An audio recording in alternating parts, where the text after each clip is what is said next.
Hello and welcome to So What You're Saying Is. I'm Peter Whittle. Now, my guest this week, I'm delighted to welcome back. He's been on the show a number of times.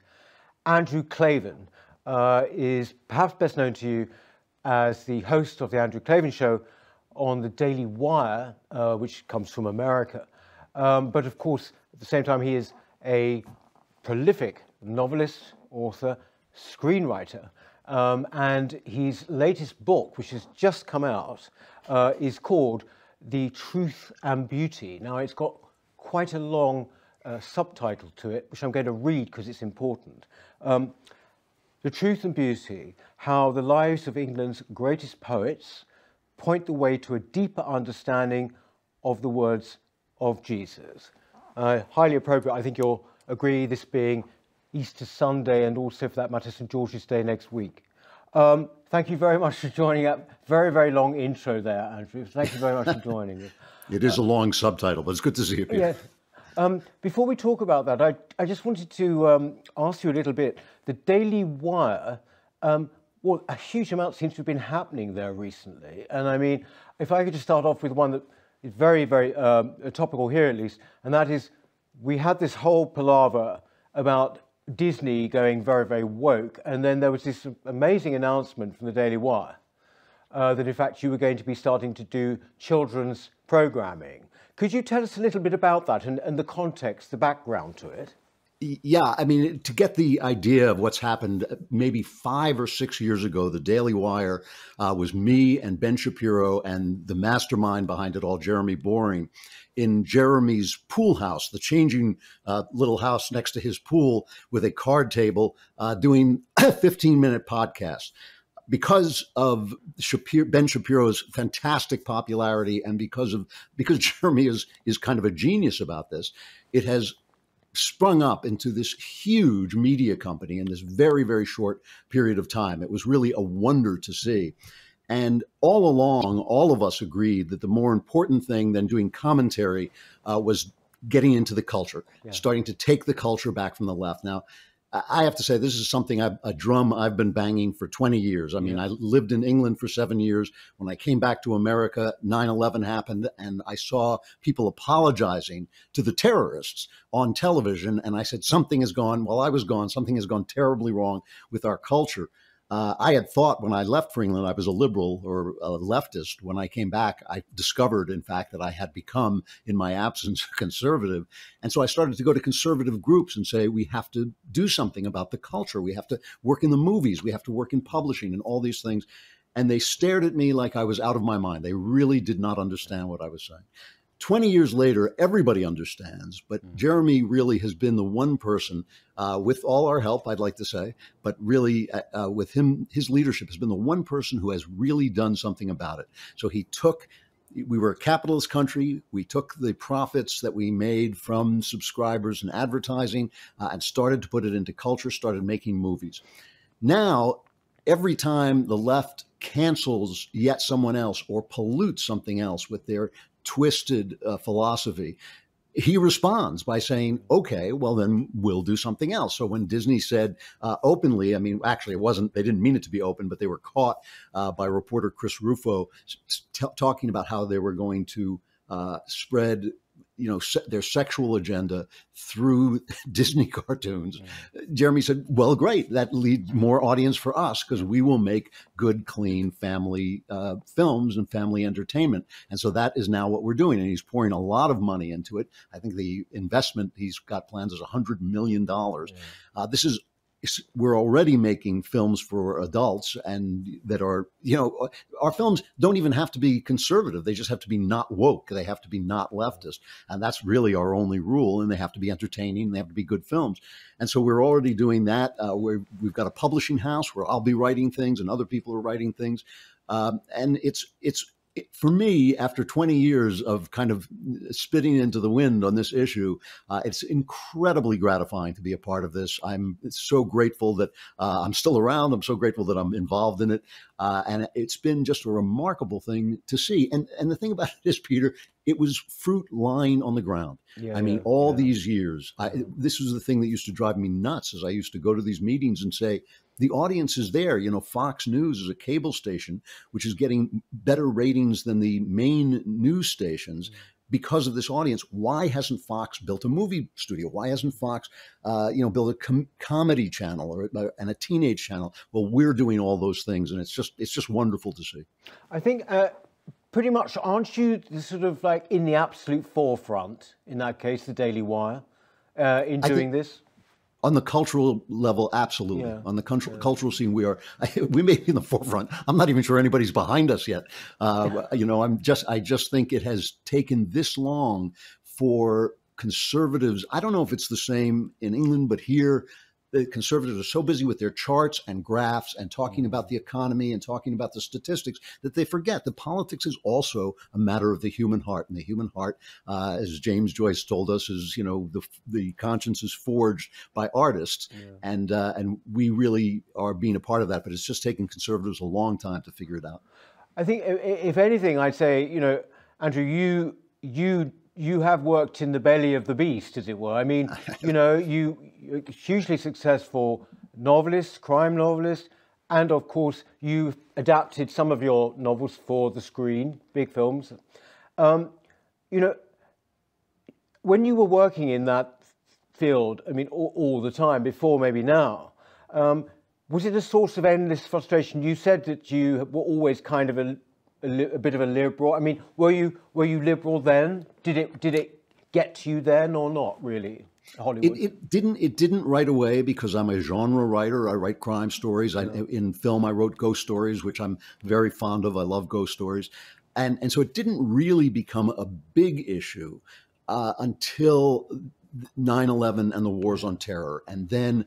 I remember I have this incredible memory when I went in to do a pitch where I was trying to sell them a story. They actually asked me to bring in a story about something.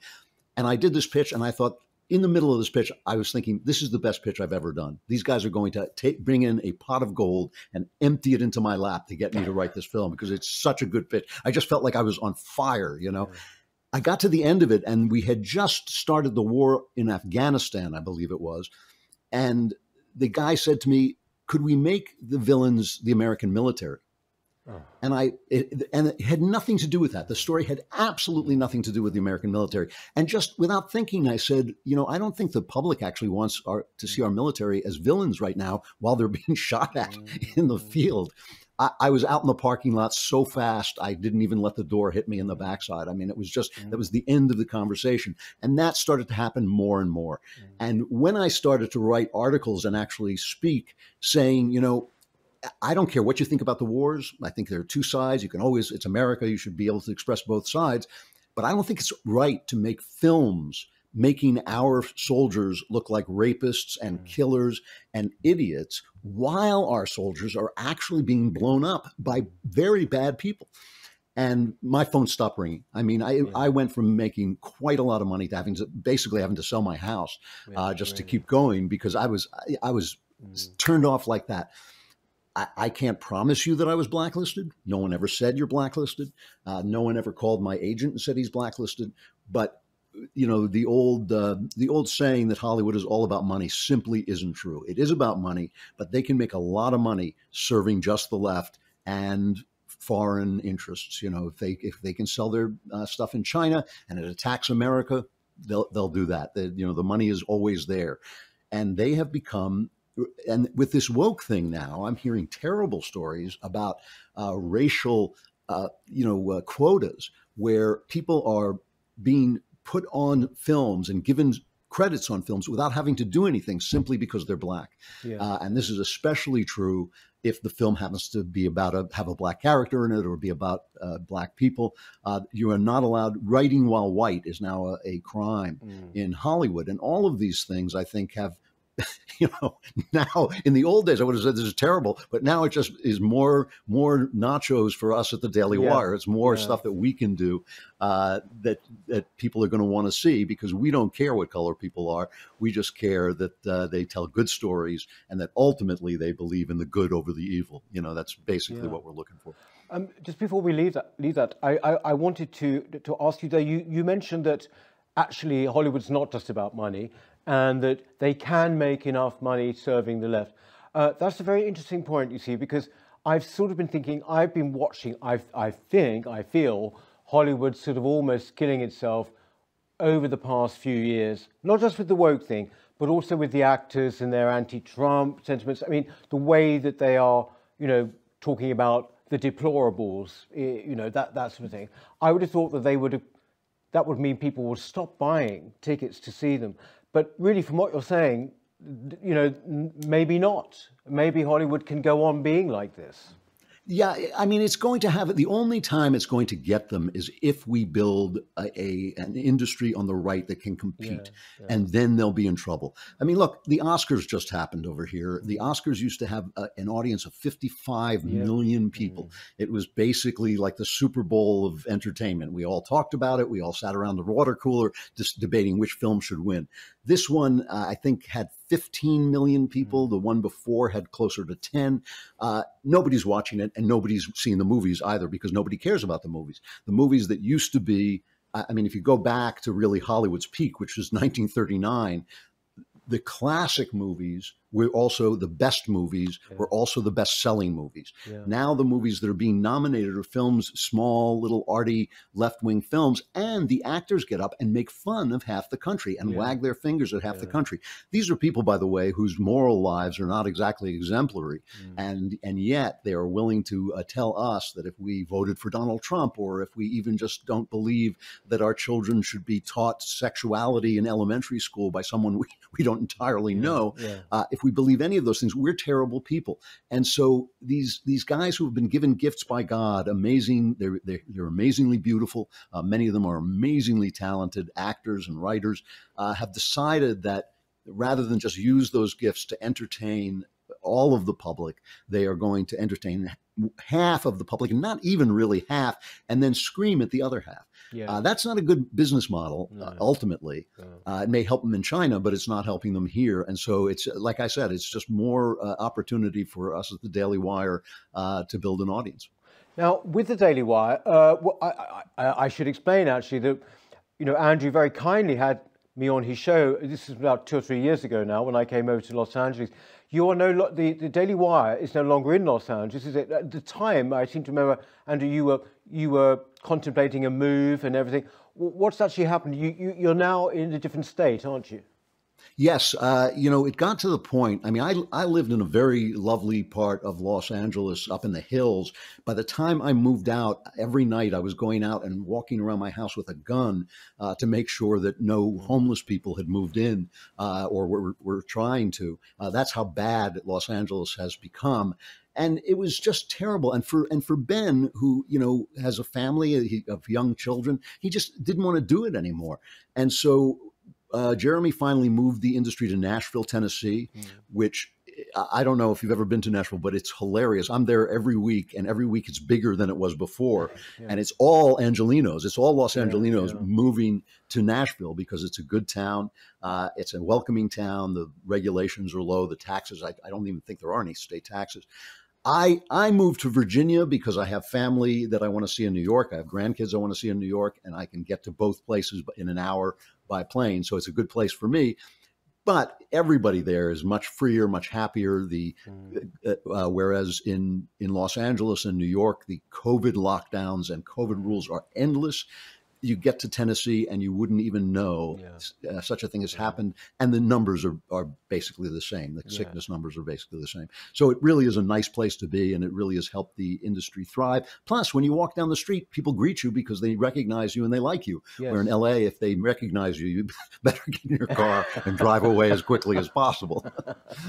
Andrew, your new book, I think, The Truth and Beauty, it's a quite lovely title. And of course, there was the subtitle under it, which is basically, is the point of it, if I just to summarize it, to say, trying to get to the bottom of what Jesus actually meant. Is that really what it's via English culture or part of English literary culture?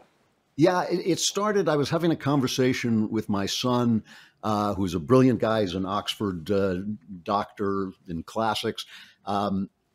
And I was talking to him about how puzzling some of the things Jesus says are, and the fact that some of the things that we quote, like "love your enemies," "turn the other cheek," are not things we would actually do in real life, and not necessarily things we actually believe in doing. And my son said to me brilliantly, I thought, he said, you know, I think you're trying to understand a philosophy instead of trying to get to know a person. And I thought that that was such a wonderful thing to say, because when you know somebody, when you seriously know someone, you don't really think about their philosophy of life. You think about what they would see if they were there. So I know my wife very well. I think, oh, she would really like this movie that I'm watching, or she'd enjoy this book, because I know her. And so I went back to the Gospels. I actually taught myself Greek, though not very well, but I taught myself enough Greek to be able to read the Gospels. And I read them in a new way, which was simply like an autobiography or a novel where you just try to get to know the main character. You just try to understand what he has seen. And thinking about it that way and putting all theology aside. I mean, some of my Catholic friends are angry at me because I, put aside Catholic theology, but I also put aside Protestant theology, and even Paul. I don't even make any reference to Paul. Just reading Jesus, what he's saying. Right. And as I was doing that, I found lines of poetry coming back to me. And they were the lines of poetry from the Romantic poets, which puzzled me at first.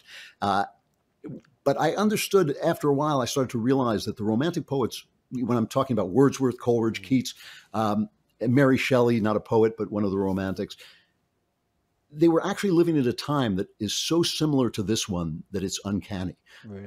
The revolutionary politics that grew out of the French Revolution, the failure of those politics, the disaster that those politics led to, the tendency among the intellectuals to cancel anybody who recognized that failure, just like if you recognize the failure of socialism and communism now, you're canceled.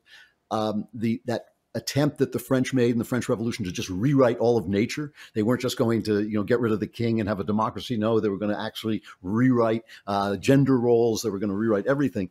And the rejection, the ultimate failure of that, and the rejection of that. And at the heart of it all, the beginning of non-belief, the rise of science, which gave rise to for the first time to people in what had been Christendom saying, you know what, not only do I not believe in Christianity, but I may not even believe in God. And it was really the first time that had become a totally acceptable thing to say, although not I shouldn't say totally acceptable. Shelley was kicked out of college for being an atheist, but still it was becoming more and more common. And these poets had to reinvent the human consciousness. They reinvented Western consciousness for a new age. And in doing that, they came back to a lot of the truths that Jesus had taught them. And so it was this wonderful revelation that what Jesus was actually saying something. He was actually telling you a way to live, a way to see the world. And as he put it, he said, I want my joy to be in you. That's a quote you don't hear very much when people are quoting Jesus, but that's what he was trying to accomplish. And that, I think, in some ways was what some of these poets were trying to accomplish, even when they didn't know that's what they were trying to do. So it's not a book for poetry lovers. In America, we don't have any poetry lovers, so it would have been foolish to write such a book. But it's a book about the lives of these guys and the thought and the things that happened, which are just great stories. And then at the end, the last third of the book is revisiting the Gospels from this new direction. And it doesn't change what Jesus says. It simply brings it in to brings a modern understanding of what Jesus says. It's the same Jesus. He doesn't change. He's the same yesterday, today, and forever. But it is a new way, or a new way for us to understand them. And it's really, it really had a big effect on me. And it's apparently, from the people writing me and the reviews it's getting on Amazon, it's having a big effect on other people too, which is also very gratifying, because I thought, I'm never going to be able to sell this book. I wrote it without telling anybody about it besides my wife.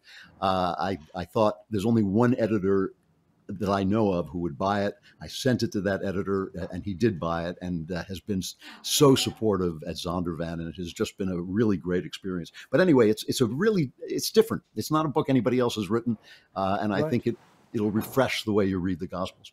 I think, actually, say as some of the reviews that you've been having, I mean, some of the recommendations, I mean, are euphoric. Jordan Peterson, is saying wonderful things about it. I remember, actually, when we were talking before, and you were from a secular Jewish family, is that right? Right. And you converted to Christianity quite late, relatively late. And so is it right to say that Christianity, Jesus, is actually playing an increasing role in your life, do you think? Or Yeah. Oh, yes. I think it's that C.S. Lewis line. I can't remember it exactly, but he says something like you invite a carpenter in to fix something in the house, and he ends up tearing the whole house down and rebuilding it. And that has definitely been my experience. It has been. It's when I converted, when I became a Christian, I said to myself, if this makes me nuts, if it suddenly I can't talk about reality anymore, if suddenly I'm constantly walking around with a big stupid grin on my face saying how blessed I am, even though I just lost my job and my wife left me, that thing that Christians do where they seem to detach from reality. I thought I'll ditch it, I'll say I was wrong. But instead it has made me a far more realistic person, and more accepting of the tragic nature of life, but at the same time, a lot more serene and joyful. It is very nice that my wife, who does know me very well, we've been married over 40 years, she turns to me from time to time and says, you're like a different person. 3 weeks after I was baptized, she said, you've utterly changed. You've got this serenity and this joy, and that has just continued. And when I say joy, it's what the poets called gusto. I don't mean happiness. Yeah. I mean, a full involvement in life and a full acceptance of life with all its ups and downs. It has been a remarkable experience. And I just, I wish I could just sell it to people, but I know how awful it is to be preached to. And I just hope that people who have been taught, who've been guided by the default setting of modernity, that tells you you're a fool if you believe that science has disproved it all, that no modern person would fall for this. I hope that some people will at least be moved to put that aside and at least consider whether what this man Jesus was saying wouldn't improve the way they're living.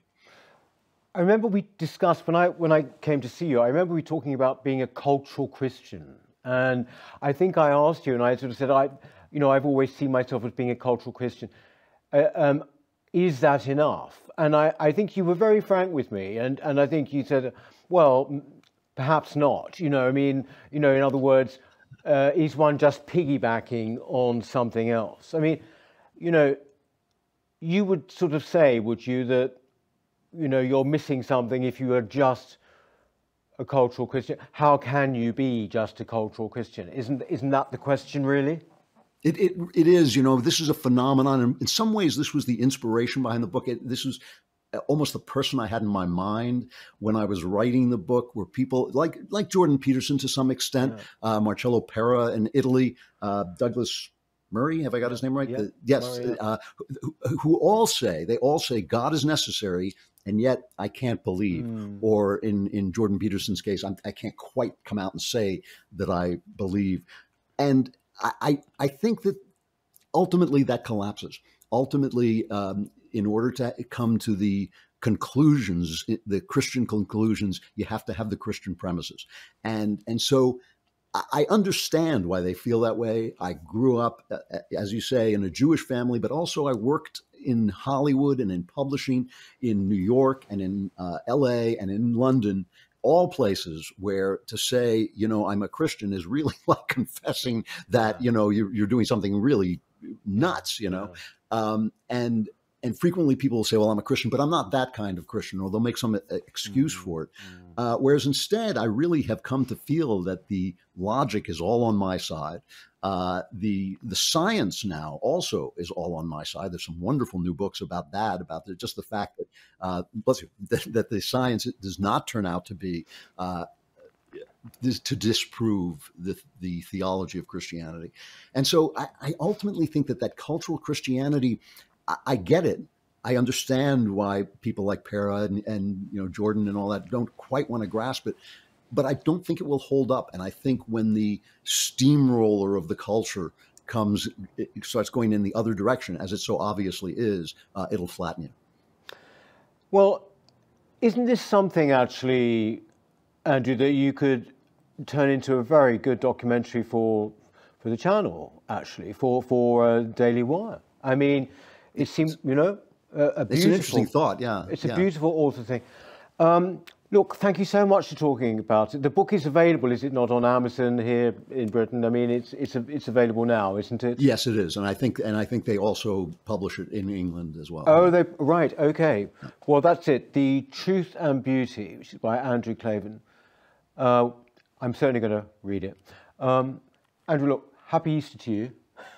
And to you as well. And happy St. George's Day. Yes, thank you very much. Lovely to see you again. Thank you very much. It's great to see you as well. Take care. Bye. That's it for So What You're Saying Is this week. We will be back same time next week. Thanks very much. Hello. If you're enjoying the New Culture Forum channel and you believe in our mission, may I invite you to join our membership scheme at the link below or on our website, newcultureforum.org.uk. Our work is more important now than ever, and we have great plans ahead for the future, but we can't do it without your support. From as little as £3 per month, you can help ensure that we continue on our mission. As a member, you'll receive a range of benefits, including access to exclusive content, invitations to our private events, including here at our studios, free copies of our books, and much, much more, including, of course, our famous NCF mug. If you aren't able to become a member, then please help us by clicking this button and subscribing to our channel. It's completely free. Just remember to also click the bell icon so that you can get notifications when we post new videos. Thank you.